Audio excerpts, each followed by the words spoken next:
Wow, look at that. It tells me when you're recording. Hello, we are. Hmm. We are. Hi, everyone. Thank you for joining me on Blue Ridge Christian News today. I'm Andrea Hillman, and today we have Kevin Porter of many levels of fame. Dodgeball. Let's go back. Let's go back. Uh-huh. Batman. And what I especially want to focus on today is this new role that you have taken on. This is a different kind of animal for you. It's a Christian series called The Watchers. Would you mind telling us about your role in it and what? Yeah. My character is the Archangel Michael, which it was an honor to portray.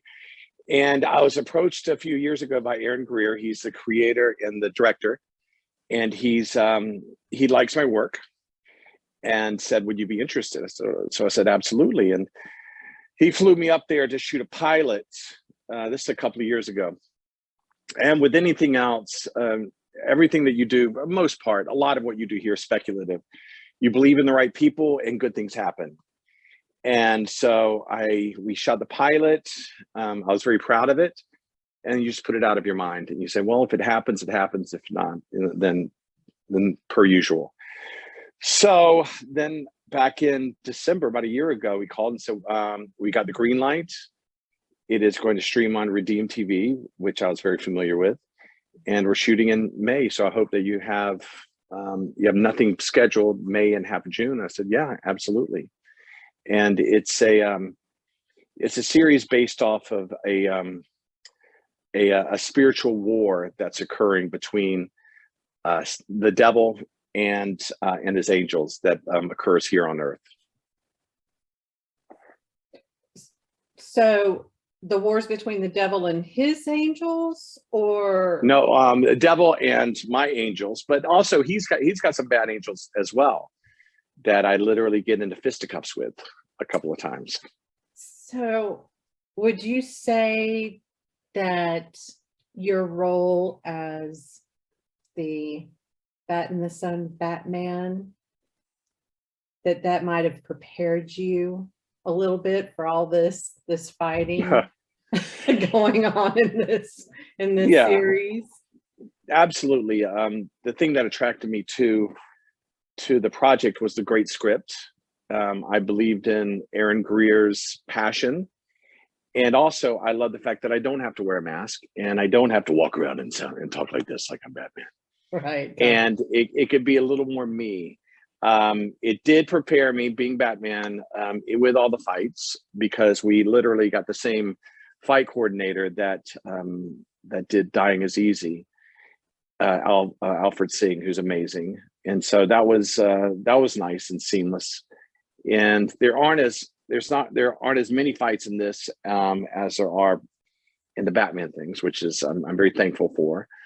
But I mean, I do like fighting, periodically, but I'm an actor, not a stuntman or a fighter. So I prefer dialogue over fighting. What would you say drew you to the role of Michael, the Archangel, in particular?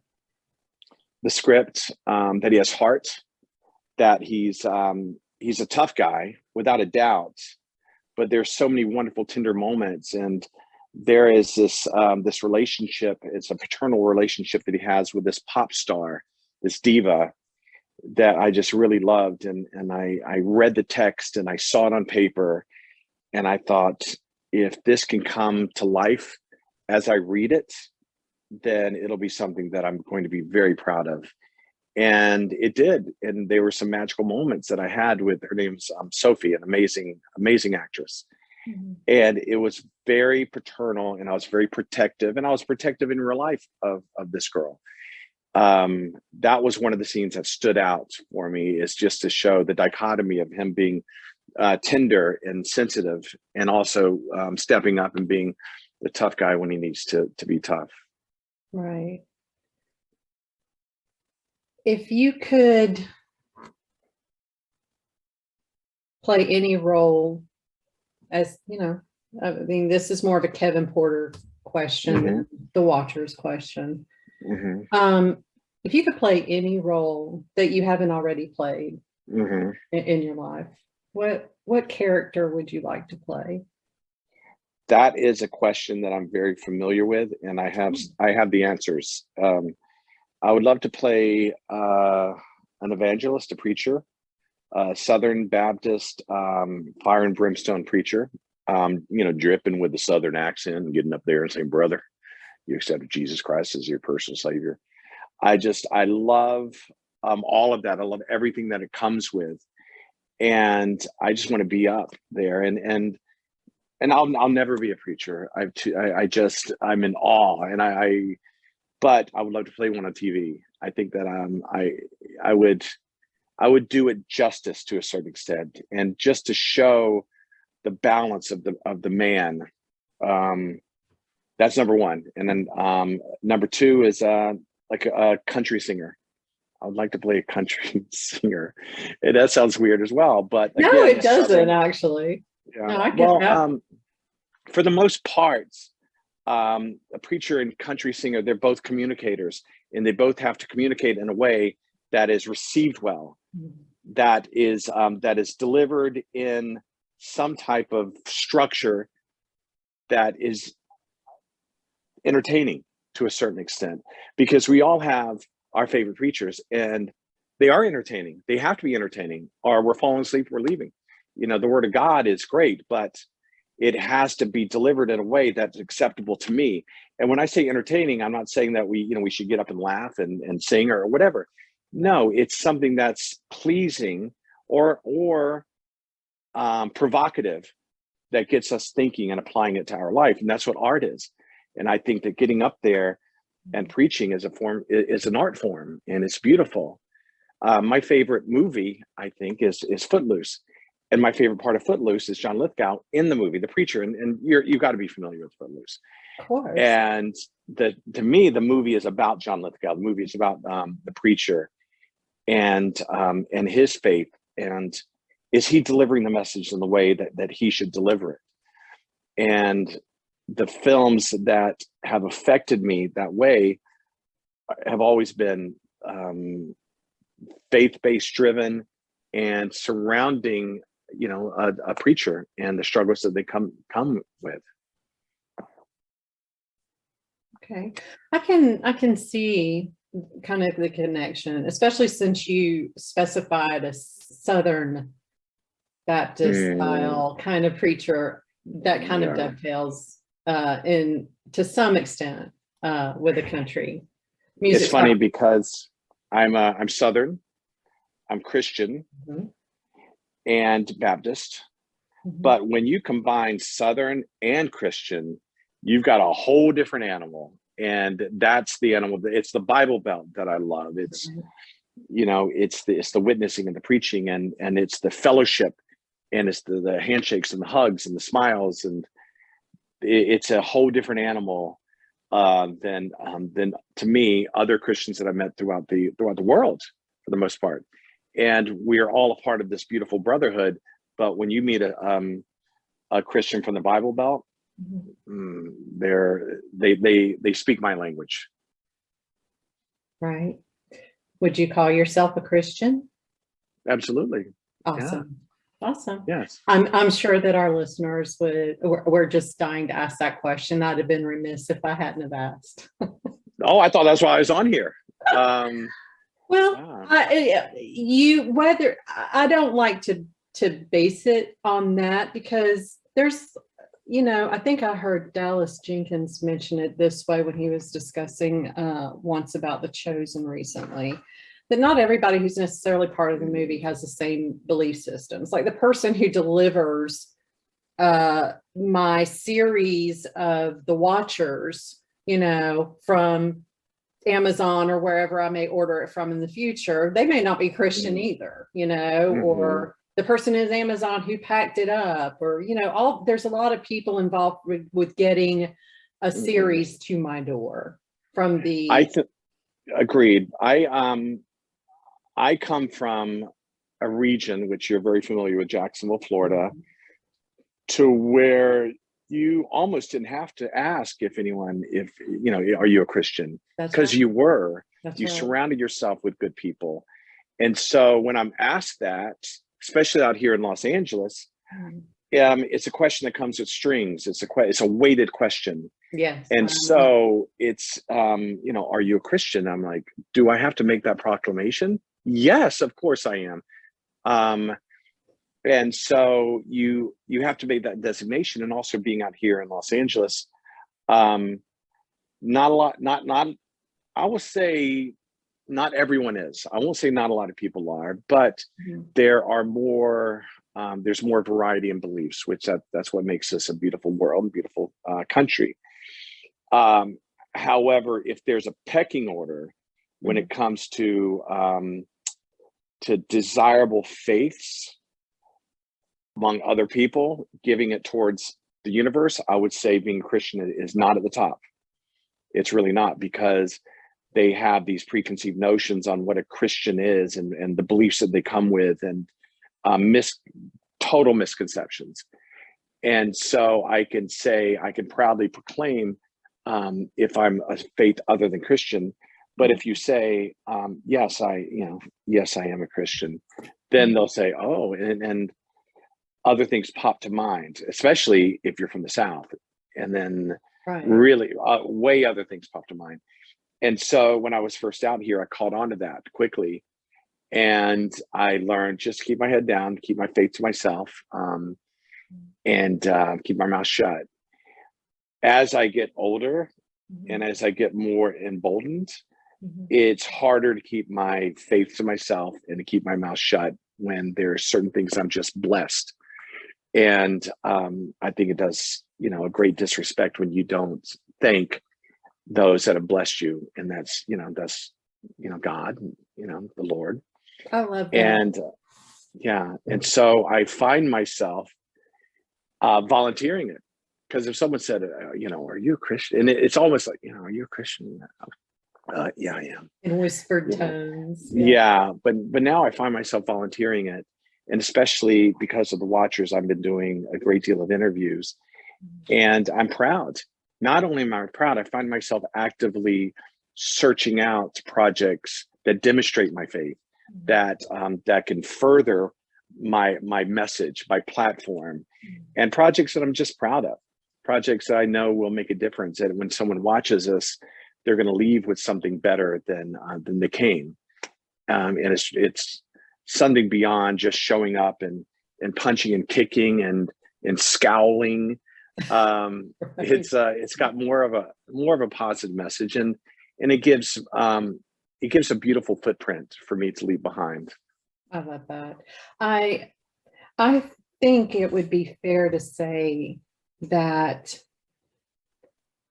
you know, there are or I don't even know if they're necessarily misperceptions per se, but there are these perhaps preconceived notions about how people in Hollywood may view a Southern Baptist Christian person. And as a Southern, I consider myself generally a Baptist, pretty much myself, but let's just say from a Southern Baptist viewpoint, there would also be, I think, these preconceived perceptions about Hollywood that come from, let's say, my side of the table. Like we perceive they hate us, they're looking to destroy us all. And you know, so I would love, I think that you have a unique opportunity to be a bit of a bridge, perhaps, because we see this sudden and stellar rise in Christian in art making, in film and television and things like that. And you being an experienced actor that you are, and you were a long time in the Southern culture. You have been a long time in LA and in the Hollywood scene. And what would you tell people like myself about my preconceived notion that Hollywood hates me and is out to get me? Okay. They don't hate Christians. They just have their ideas on what they are. If you show up with a Southern accent, then you're viewed as not intelligent. Right. If You you speak if you slow, you think slow. Mhm. Right? If you Yeah. show up with a Southern accent and and you're, God bless you, God help, things. If you're a Christian with a Southern accent, then unfortunately they have a hard time separating politics from religion. Okay. And so they immediately believe that they know which way you lean just because of your faith, which is not necessarily the case. I Mhm. Possibly in the Bible Belt, I think maybe that is the case, and that's why I love the Bible Belt. Without giving away too much of that, but if you're Southern and you're Christian, then you're an anti-vaxxer, and it's a whole Oh, list of things. yeah. And yeah, no, and I don't hate to go there. It's just accurate. It's just absolutely accurate. Right. And that is my personal choice, whether I am or whether I'm not. Mhm. And it's my personal choice, who I believe in to put my body and soul in for safekeeping. Right. Well, And we have to live with the consequences of our yeah, actions, right? So we should have free choices with things without a ton of coercion, when it comes to things like this, because we do have to live with the outcome of it. what I've learned is to judge, not even judge, but actually, yes, judging is just to me another word for opinion. We all have opinions, and Exactly. then Thank so you. the word Yes. opinion has transitioned over to judging. Well, what do you mean you're judging them? I know I have my opinion. I have No. my opinion, and I am entitled to it. It's going to happen Right. regardless. Right. And I like to keep my opinions kind. Yes. You're And not judging and condemnation are two different things. You might that's disagree with great. somebody, but you're not necessarily condemning them. You're not like, oh, I hate you. I hope you end up in a fiery, lava-filled room or something. Wow, wow, it No, got dark. well, I believe that sometimes Hollywood has that perception of a Southern Baptist person, that if you don't Oh, agree with us in yeah. our ways, that this is how we're judging you, and we hope this for you. And that is so incredibly far from the truth. What I look for in people that I surround myself with are kindness, empathy, humor, love. Just and when you look around, and I can give you my 8 closest friends here in Los Angeles, and I don't think that I would really know what their faith is. I really don't. I would like to believe them to be Christian, but whatever it is, it doesn't change who they are to me. They're kind, wonderful, sweet people. Mhm. And so I would never. I'm not one to push my faith on others, and I do know that's maybe I don't want to push, but educate or just I think I'm in a position now that I have a platform that just by me whispering what I believe resonates. Mhm. And so I'm whispering a heck of a lot more than I did 5 years ago. And a lot of that has to do with the watchers. I was just cast in another Christian-based film, faith-based, that shoots in Romania, and it's a Western. I'm very excited about that. What's the And name of that? I can't tell you the name of it yet. I'm sorry. It's a Okay. remake. All right. You'll It's a have to remake. talk to me in the future then. So Well, I we can can talk to you. I discuss can talk that. to you offline. I can talk to you offline about that. Okay. But it is affecting the choices that I make as far as my career, because I do want to surround myself with good people.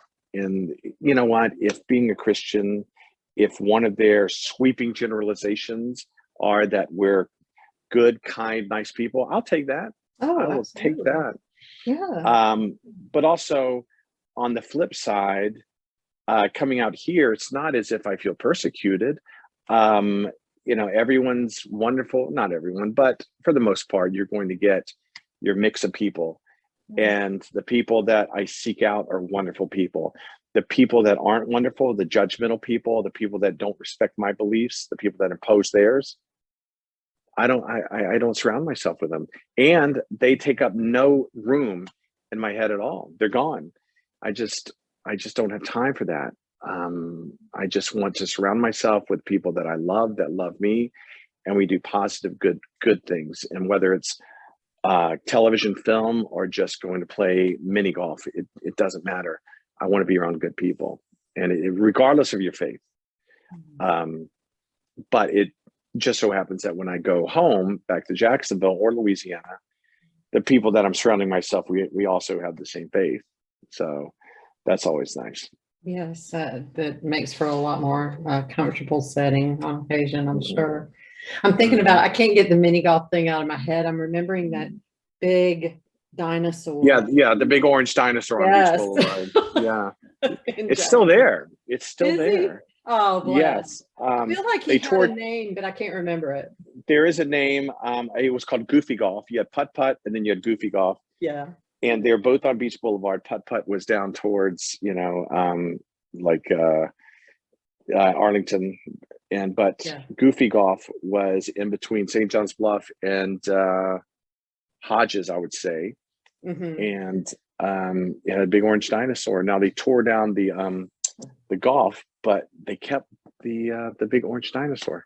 So what's in place there? I mean, just out of my own personal. A strip mall. It's a strip. It's a strip mall. It is, and they kept the dinosaur in the strip mall. Love it. And there's no other reason to keep that other than tradition, sentimentality. Well, it's iconic for Jacksonville. Makes me happy every time I drive by it because it's really tacky, super tacky. Right? Yeah. It makes me smile every time I drive by it. Oh, absolutely. It made me smile just to think of it. I mean, as soon as you were saying that and we were talking about Jacksonville, it popped in my head. Yeah. So you've completed shooting the first series of The Watchers, right? Yes. What would you like most, do you think, for people to take away from the series when they've seen the first season? I imagine you're going to have many seasons of success, but from the first season, what would you like them to take away? Two things: that on earth, good is all around you. It's all around you. But also so is evil. And you have to know the difference between the two. And evil doesn't have a sign that says I'm evil, but evil comes to you through different ways, through shortcuts, and that's a big thing. Shortcuts, I think, really, it's a moral thing. I think it's an evil thing. Finding ways to shorten the distance of success, whether it's being dishonest, I believe, and that's easy out here. It's really easy to align yourself with forces that don't give back in a positive way. The good you see everywhere. You see everywhere good, and it's very easy to see the good. It's not as easy to see the evil. Good is in sunsets, trees, puppies. Relationships. It's just good is all around you. You don't have to look for the good. You just have to be careful about tripping over the evil. Number two is you can be strong and vulnerable at the same time. You can have faith and still stand up for yourself. You're not a pushover just because you're Christian. You can be pretty tough. Yeah, people often I believe that they misunderstand the real definition of meek. And you tell me what you think about this, but the real definition of meek, and my pastor has even spoken on this recently, is it is power contained. Jesus was meek, but he was not weak. He had power to call down legions of angels, and he could have destroyed everyone right there. No doubt about it. But he kept on to that power. It was not time for him to judge. It was time for him to come and make himself the greatest sacrifice that man has ever known. And I mean, anyone who has walked away from a fight, I think that they know that they could have easily won. Mhm. That was a real example of what meek is. Takes a lot more strength to walk away from something like that. To me, meek, and that's a great question. It's a question I've never even thought about. But as you're speaking, meek to me, soft-spoken, and also empathetic. Okay, and that's one of my favorite words. And so, small, soft-spoken, empathetic. Those to me are the word meek has changed over the last 2,000 years. But those are, yeah. But when I think of meek, you could have the common definition that is current, but when I apply that to scripture, I think humble, soft-spoken, empathetic. Okay, that's how I apply that. And at no point does meek translate to weak. It translates to humble, soft-spoken, and being humble and soft-spoken to me is also powerful. Being empathetic is very powerful as well. You know, so I believe that, or at least I've never seen it done, where empathy can be taught. I tend to believe that you either have a natural understanding and empathy that you are born with. I think that you can learn how to be a better listener. You can learn how to be more humble. You can learn how to, but to be able to take on someone else's shoes is, you know, that's actually quite critical, I think, for an actor too, wouldn't you say? To be able to have that empathy, to play different parts. I think that empathy can't be taught, but it can be learned, meaning tragedy, loss, getting knocked off your pedestal, realizing that not everyone has it as well as you do, because you don't have it as well as you did last week.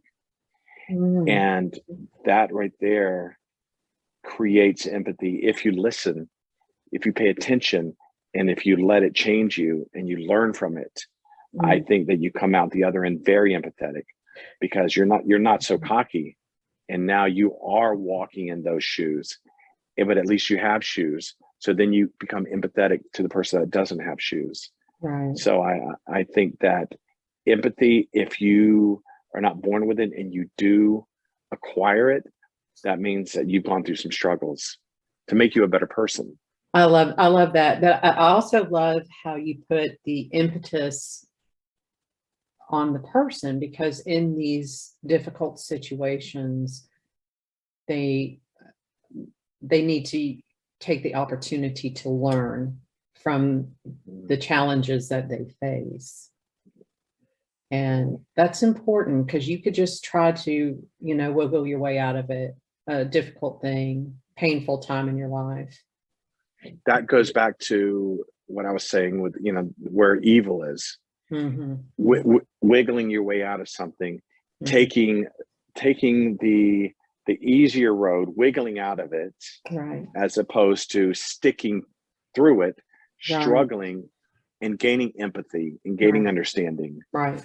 Yeah. No, that's really good stuff. And, you know, I believe that it'll help people understand you better and appreciate your character more as Michael, when they know that empathy is not a put on. That's who Kevin Porter is, and that's what he admires in others.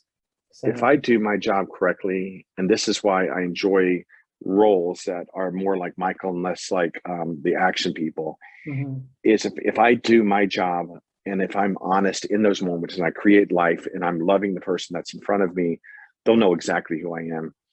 And if you know exactly who I am, then I've done my job. Because my style of acting is I don't become different people. I'm always Kevin. But I'm Kevin as if I were a billionaire and I saw my parents gunned down in front of me when I was 10. But the core of my being is always there, is always the same. So instead of trying to hide it, I embrace it, and I share it. I share the glow of me in that moment with another person. The most important thing in a moment in the scene is not me, it's the other person. It's the person I'm speaking to, and letting them in, and therefore giving them permission to open up and give back to me. And then when that happens, you're watching, you'll go, oh yeah, that's Kevin. Yeah, that's Kevin. That's, to me, it's the greatest compliment, is not when people go, man, I watched you and ooh, that was nothing like you. Greatest compliment is when somebody looked and said, yeah, I watched you in this film, and yeah, that's my buddy, that's Kevin. That's a compliment. I don't ever choose to be anyone else, and I will never pretend to be anyone else or act to be anyone else. I am myself in its greatest form, as if I'm a cop, or as if I'm an angel, as if I'm this. But my tender moments are the same tender moments that I would have in any intimate setting. It's the same. You take the text, you apply it to yourself, and then you create life in those moments. I love that, because I think it would be hubris to suggest that someone really knows the Archangel Michael, and his temperament and what he's about. So for you to recognize that and just say, hey, I'm just Kevin. I'm looking at this script. I'm thinking of what I know about the Archangel Michael, and I'm just applying all these things. I think that's powerful. My approach with Michael was disappointment, a great disappointment in humanity. In this iteration, the last time that he had been on Earth was September 11th, 2001. And he saw the worst that humanity had to offer, and he was there, and he was helping. But he would look around when he's inside of the towers and say, humanity did this to themselves. And it was just disappointment. And it was a wonderful moment, because as I'm talking to a character by the name of Levi, but he's Jesus. And Levi says to me, well, when's the last time? And I said, well, last time I was down here was September 11th. And I'm telling him, and I read it.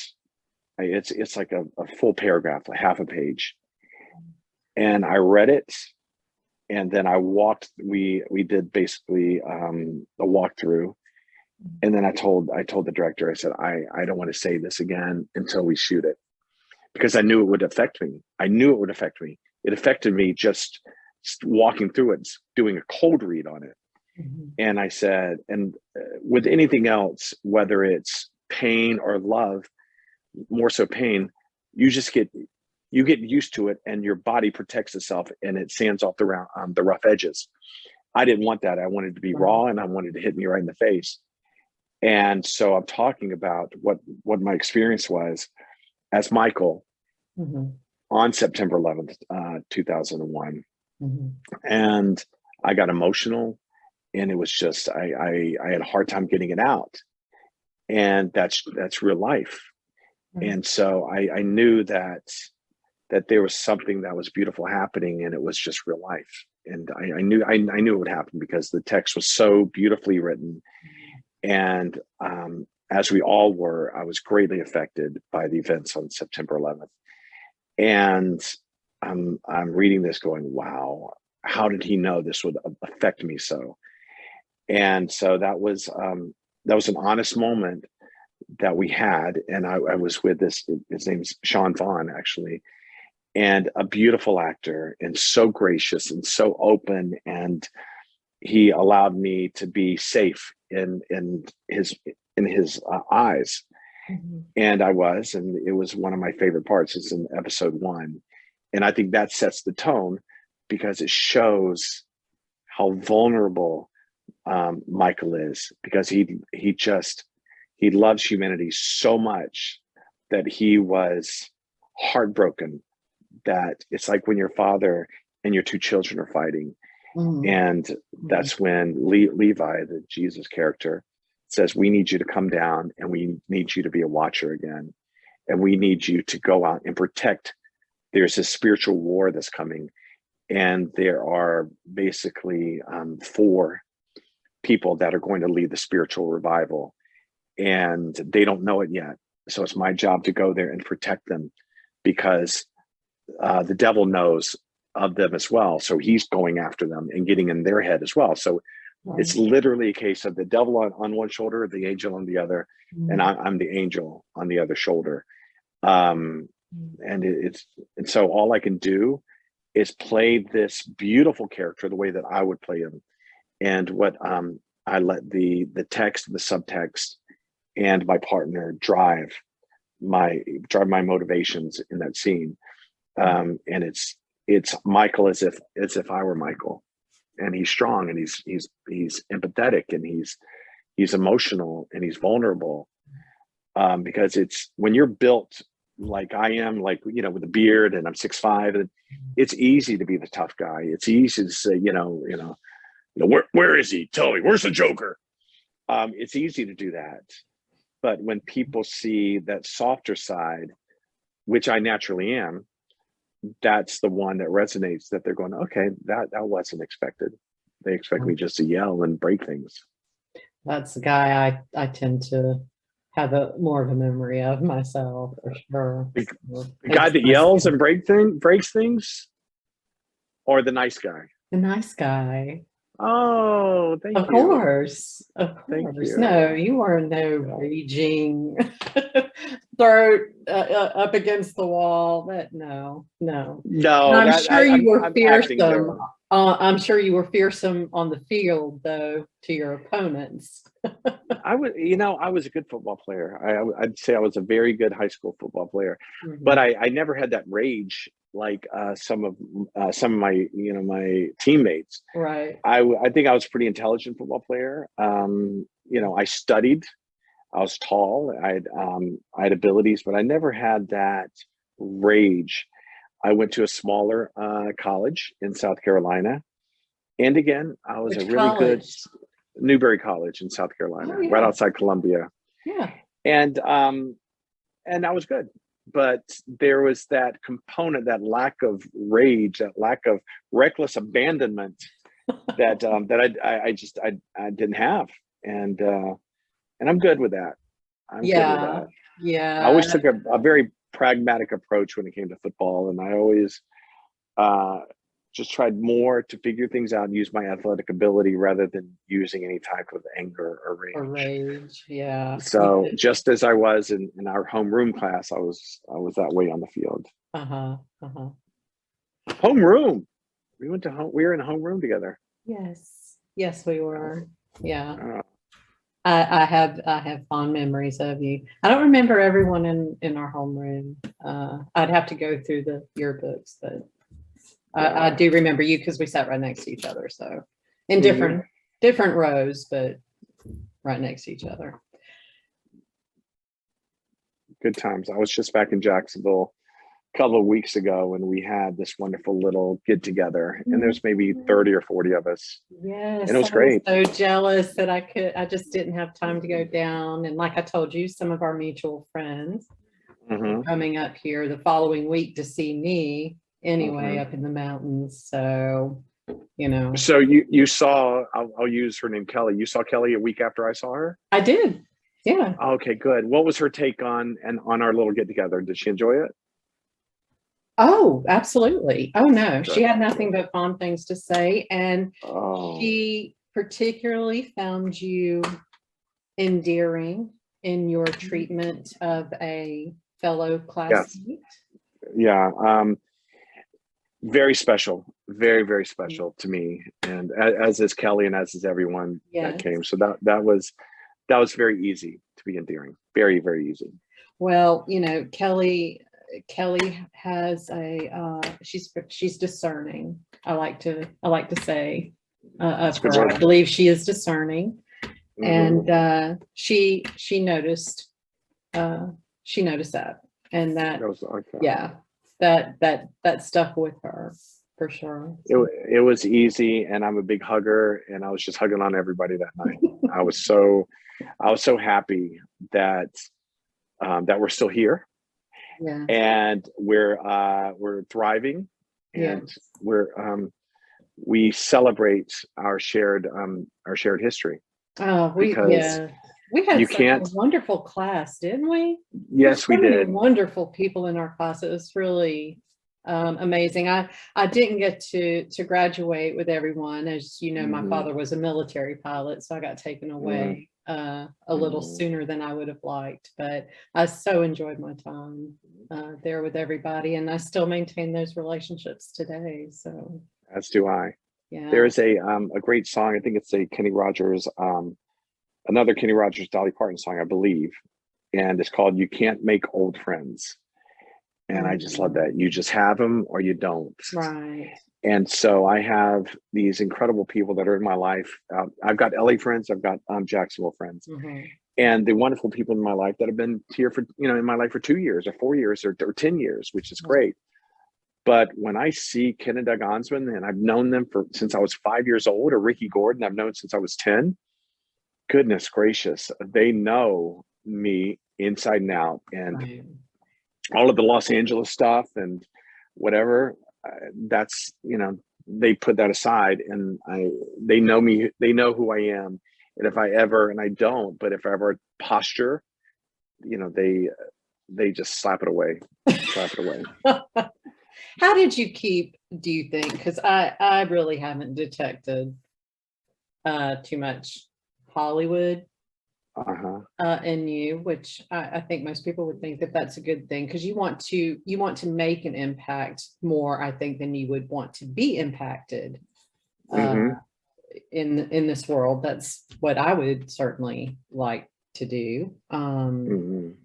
How do you think that you kept, and if you had a younger person in front of you today looking to go to Hollywood to start their acting career, what advice would you give them, number one? And number two, how would you direct them in avoiding being impacted too much by the glitz and the glamour and the brass ring kind of thing?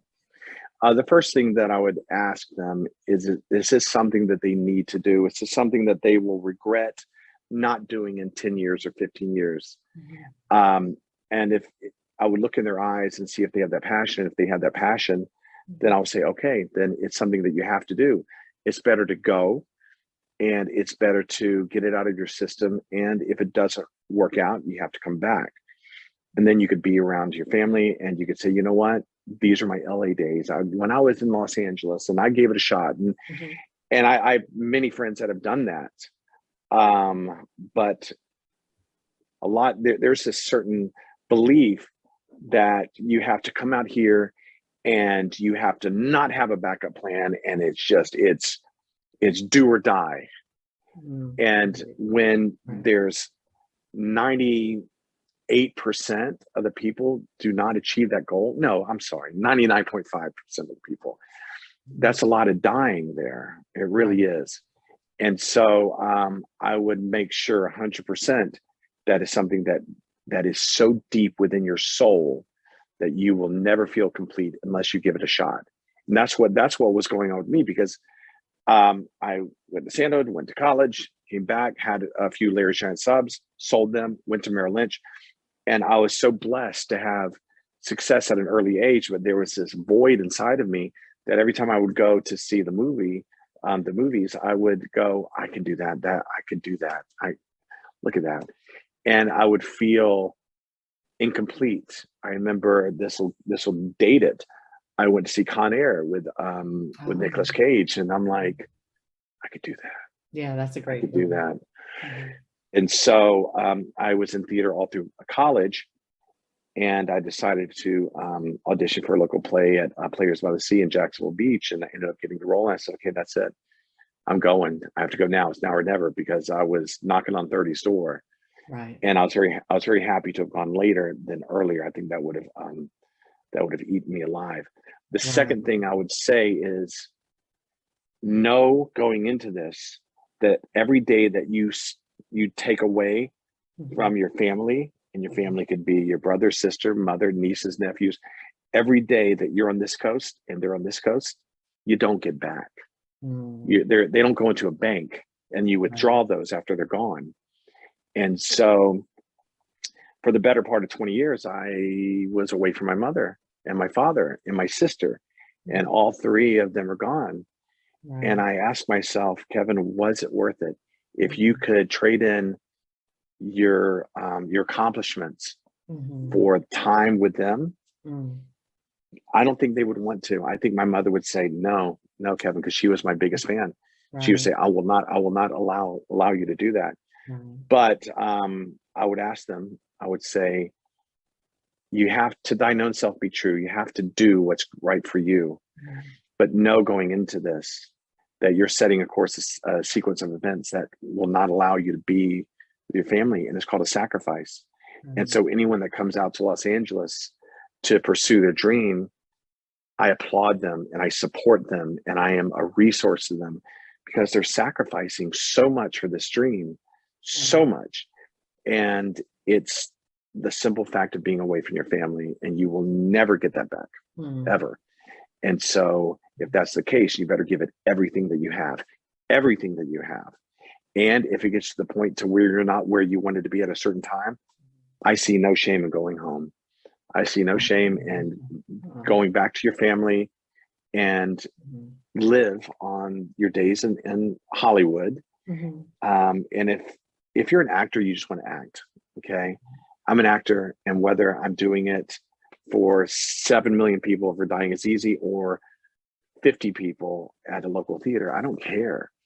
And so I would say go home and just do local community theater, do dinner theater, it doesn't matter, and be proud of your accomplishments. That's the advice I would give people that are also come out here with a lot of money, resources. Don't come out here broke. This is not the city to be broken. And be very protective on the people that you surround yourself with. Surround yourself with kind, good, supportive, talented people. Goodness, that's in true that order. everywhere you go, isn't it? Whether you're in high school or whether you're in LA or wherever. That is, you know, there's a saying that I like to tell people, and I've told it to my kids, and I will continue to tell it to my grandchildren, is that you know, you are the average of the 5 people you hang around with. Okay, I support that. I support that. Take a look at, you know, and see, is that the direction where you want to go? You can't separate. Truly, birds of a feather do flock together. Oh, without a doubt. And all of my heroes. Well, look at that. I could have had that light the whole time. all of people ask who my heroes are, and I say my friends are my heroes. And I learn from them every day, and I'm humbled. I'm having a Christmas party next Sunday, and everyone that I invited said yes, and I'm like, oh, they said yes. These are my dearest friends. But I don't take anything for granted, and that's another wonderful thing about getting some years on me, is learning what true loss is. And when you know what true loss is, it makes you empathetic, it makes you meek, makes you humble, makes you appreciative. Right. And that to me is such a wonderful lesson. And you only learn that through loss. And if things are in the right order, the loss comes with age, and you start attending more funerals than weddings. Right. That's just life. And if you listen and you pay attention, you become wise. And wise is pretty powerful. Wise is a gift. If you don't listen and you don't pay attention and you don't learn, then you're stupid and you're alone, basically. That's true. That's, you know, you're not learning, you're not embracing, you keep messing up over and over and over again. You're not learning from your mistakes. And The that's a Bible sad, says that wisdom is the greatest gift that you can have, that wisdom is more valuable than rubies. Now, in our day, we might say diamonds, but that's just because, you know, there's kind of monopoly on the diamond market. In fact, rubies are far more rare than diamonds are. And that, you know, we should seek, you know, wisdom and knowledge with all our getting, because a lot I have this belief that you start with two beautiful, and in my imagination, they're two beautiful crystal bowls, and one is completely full with a mound of marbles, beautiful little marbles. And this right here is innocence, and this is wisdom. And as a child, you all you are is innocent, and innocent is wonderment. Innocent are questions that you don't have the answers to, and that's full because you know nothing. And wisdom is trial and error. Wisdom is getting your butt kicked. Wisdom is learning from life. And so every time that we lose our innocence, it had better go in this bowl. You better hope so. Yeah. Yes. Okay. So as this goes down, this fills up, because they cannot exist at the same time. You can have wisdom and wonderment. You just can't. I've tried. And so the smart people will take that experience out of the innocence, and they'll put it right in the wisdom, and they will protect that, because that is the sum of their life. The ones that find themselves in trouble are the ones that take it and chuck it. They'll drop it. They just don't. They have too much arrogance to put it in something that they have to learn. And as you approach your 30s, 40s, 50s, 60s, this had better be pretty darn full, because you're going to run out of innocence. And at our age, which I'm not going to age us at, you know, at 70 or even 60 or even 56. Right. I'm not 56. Yes, me neither. I'm looking for experiences that make me feel innocent. I'm looking for wonderment. And that's the beautiful thing about traveling. That's a beautiful thing about always being open to new experiences, because I want wonderment. I want to be wide-eyed.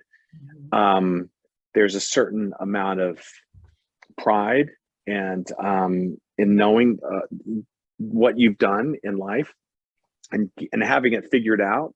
But I wish I had less figured out. I really do, because there's nothing more, I think, more exciting than butterflies. I love butterflies. It's just, you don't get them that often anymore. No, when you get, no, as you see more and more of the world and you experience more and more things, that's kind of what you give up. So I think a really good parting shot here would be to tell the young ones, don't grow up too quickly. It'll come soon enough. Enjoy those butterflies, enjoy that wonderment while you still have it.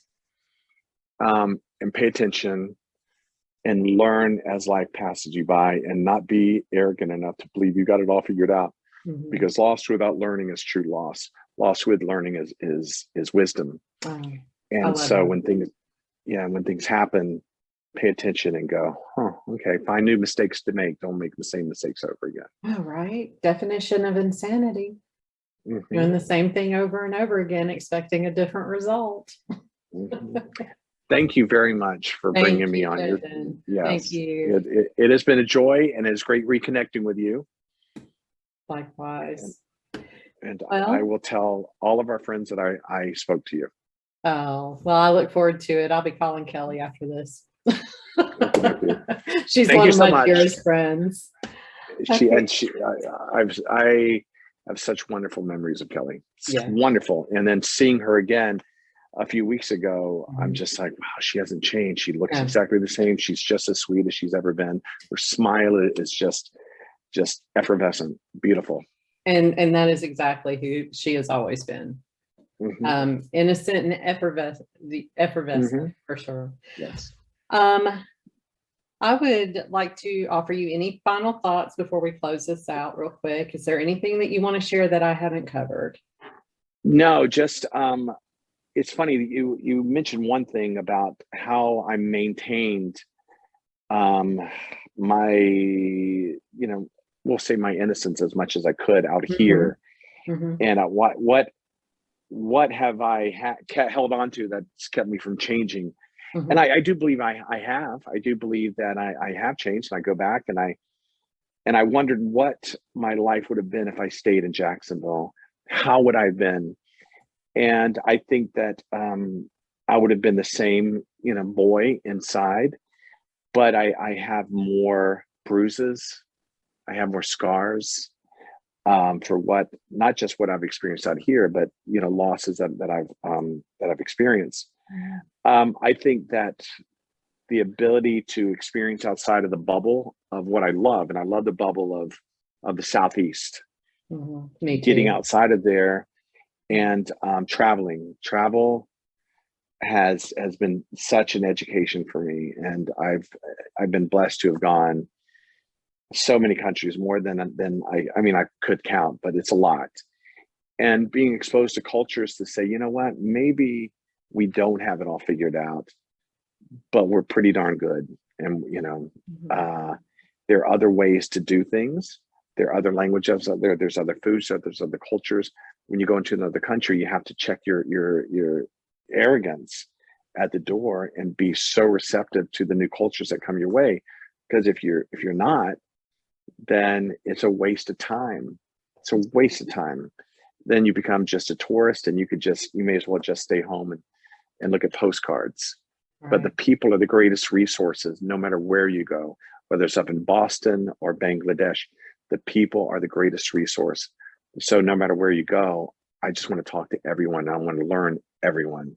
I want to learn about the culture, the food, the language, everything. And that's the one thing that I think has changed me more. It's not the industry at all. It was just the opportunities that the industry has given me. That's wonderful. I would submit to you about, I could easily imagine that you're probably more bruised than you would have been if you'd have stayed home. Mhm. But I would submit to you that you are also not full of regret that you might have had otherwise as well. Yeah, So, my mother, she would have had it no other way. She mhm. basically kicked me in the butt and said, "You get out there, you knock on Steven Spielberg's door, and you say, I am Kevin Porter, and I'm here to be a star." There you go. There you Yeah. go. We'll have to tag Spielberg in this and Oh yeah, see what that's it. happens. There you That's go. my big You break. never That's my know. big break.